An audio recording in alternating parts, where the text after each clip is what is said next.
Jadi sebetulnya rezeki itu sederhana. Kalau kita mau bergerak, aktivitas, datang rezeki. Ya, Anda lapar, haus. Kalau diam aja nggak akan selesai hausnya. Tapi kalau Anda ke belakang tanya, Pak, maaf saya tuh haus sekali.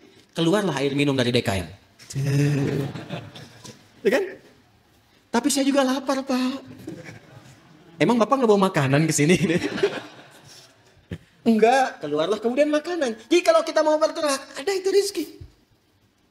Anda keluar tuh. Begitu di perempatan jalan kan orang cuman prit, Anda parkir. Tiba-tiba dengan peluit itu baru keluar sedikit, prit. Kadang dia nggak pakai peluit sekarang itu. Mundur, balas kiri, gitu kan? Kita tanya kenapa emang yang kanan kan sudah dibalas sama yang kiri. Balas kiri, balas jalan. Dengan kalimat gitu aja Anda mengeluarkan uang kan? Kasih oleh Anda 2.000. Makasih Pak. Kasih 5.000. Makasih Om. Ya? Udah pindah tuh. Kasih 10.000. Makasih Bos. Gitu kan? Ya kan? Kebayang ya? Jadi kalau kita mau bergerak, sebetulnya rezeki itu turun.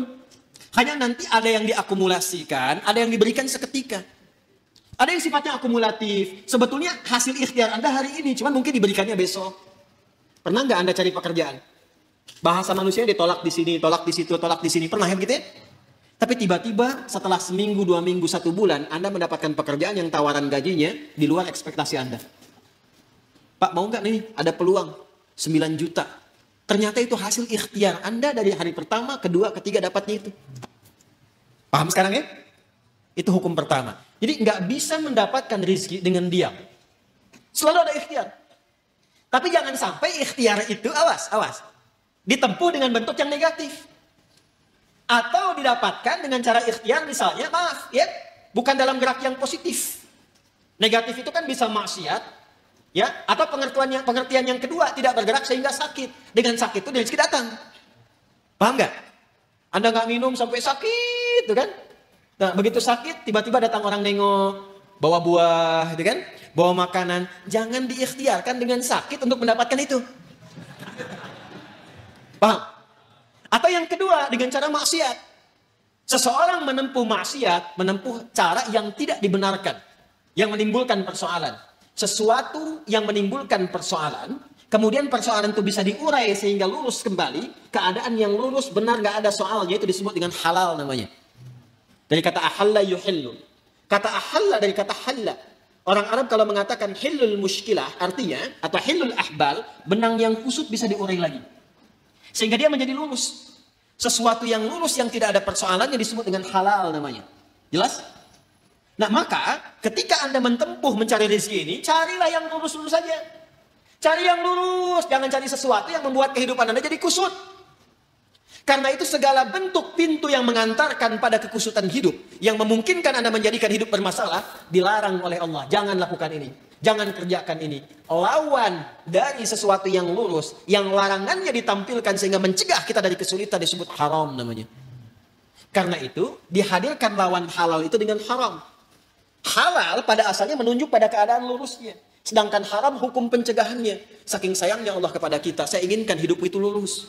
Jangan ada masalah. Jangan sampai kamu bapaknya yang korupsi, anaknya yang dibully. Hah? Jangan sampai bapaknya yang bermasalah, anaknya yang di sekolah yang diserang oleh teman-temannya. Anak SD diteriaki, bapak kamu koruptor ya, bapak kamu koruptor ya. Apa Anda tega melihat anak Anda bermasalah di sekolahnya? Hanya karena perbuatan bapaknya. Tuh. Maka kata Allah yang lurus-lurus saja. Gak usah menipu, gak usah korupsi, gak usah nyogok, lurus aja. Kan tadi tahu rezekinya sudah ditentukan, gak akan tertukar. Besok meninggal juga kok. Mau meninggal besok? Hah? Paham gak? Paham sampai sini ya? Nah, kalau sudah paham, kalau sudah dapat yang itu, cari yang baik-baik untuk tubuh kita. Tadi jangan sampai mendapatkan sesuatu, betul cara dapatnya halal. Cuman mengonsumsi yang lain yang kira-kira nggak sehat untuk tubuh. Dapat harta dengan halal, beli durian. Duriannya bagus, tapi kalau makan durian 100 biji, kan masalah. Maka idealnya dapatkan dengan cara yang benar, konsumsi dengan cara yang menyehatkan. Cara yang menyehatkan itu bahasa Arabnya thayyib. Dari kata tabba. Ya kan? Orang yang berkontribusi membantu supaya sehat disebut tabib. Bahasa kitanya dokter.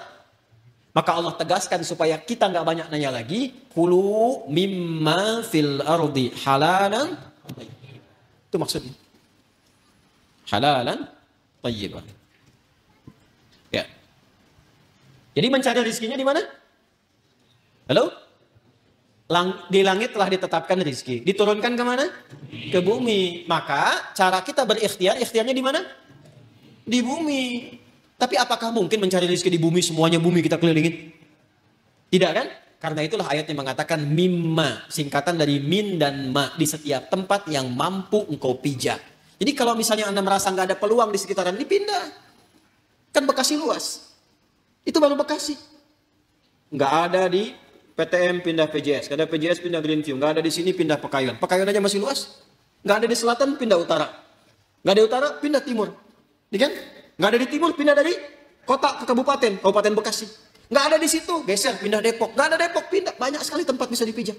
Jangan jadikan alasan ketika nggak menemukan di satu tempat, Anda berbuat maksiat. Bukan Anda di sana maksudnya, ini contoh aja umum. Jangan jadi alasan, kalau Anda tidak mendapatkan di satu tempat, jangan jadikan pijakan itu untuk berbuat maksiat.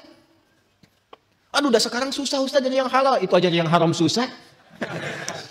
Kenapa sih harus selalu banyak alasan? Allah sudah menjamin, kenapa manusianya bikin susah?